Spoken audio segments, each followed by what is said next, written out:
পড়ছি নাকাল উপন্যাস থেকে আমার খুব পছন্দের একটি কবিতা।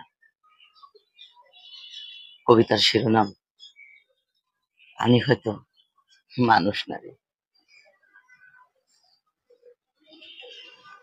আমি কি সত্যি মানুষ? সন্দেহে আজ বিভ্রান্তিকর ডগায় নিখিল পাজরে মানুষে মানুষ, ভূতক নীলাম্বর তফাৎ। সবাই বাবুই কারিগর, এক একের পার্থক্য শুধু কেউ ভাঙার, কেউ গড়ার। মিহিরের ঘাম ঝরানো তেজে আমি মানুষ দেখেছি। একটি রুটি, দুঠুক চায়ের চুমুকে সকাল সন্ধ্যা ইট ভেঙেছে। রোজগারের ৩০০ টাকায় সংসারের ঘানি টানতে হিমশিম খেয়েছে। জ্বলন্ত চিতার বাজারে দুবেলা আহার জুটেছে। আমি হয়তো মানুষ নারী। মানুষ হলে হয়তো আমার শূন্য ঘরের মূল্যহীন বারান্দায় বসে ভাবতে পারতাম না। এই ইট পাথরের রাজধানীতে মানুষ দেখেছি, যান্ত্রিক মেশিনের মতো ব্যস্ত। ব্যস্ততার প্রতিযোগিতায় নেমেছে। কাছের মানুষটির জন্য সময় কোথায়? অথচ সময় বাঁচাতে কমলাপুরের ট্রেনের মতো ছুটছে। অনিয়ম নিয়মের স্রোতে বেঁধেছে। সময় বাঁচলো ঠিকই, অলসতায় কেটেছে।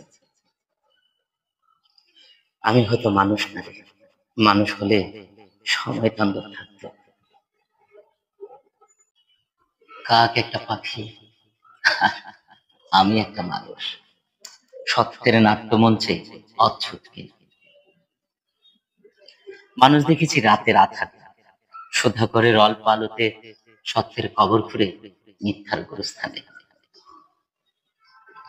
হ্যাঁ, আমি সত্যি বলছি, সন্দেহে আজও বিভ্রান্তি করে ডগায়। আমি হয়তো মানুষ না রে। সত্যের যুগে মানুষগুলো ভিন্ন হয়। সত্য আজ নির্মম ভাবে ক্ষত বিক্ষত। লালসার কাঠগড়ায় মিথ্যার জয়। স্পষ্ট আজ কতটা পার্থক্যে মানুষ ভাবতে নিজেকে লজ্জা হয়। হে মানুষ, জেনে রাখো, মেদিনীর প্রতিপালক একজন আছে। নিরুপায় অভিযোগগুলো সব তারই কাছে। ন্যায় অন্যায়ের নিখুঁত বিচারক সে। সত্যের জয় একদিন হবেই, তার সাথে হবে মিথ্যার শেষ। সত্যি বলছি, আমি হয়তো মানুষ না রে। বুঝলাম না তাই মানুষের ভেদ।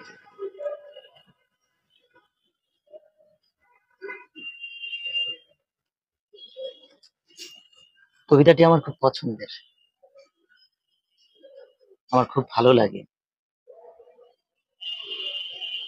তাই বিড়বিড় করি মাঝে মাঝে।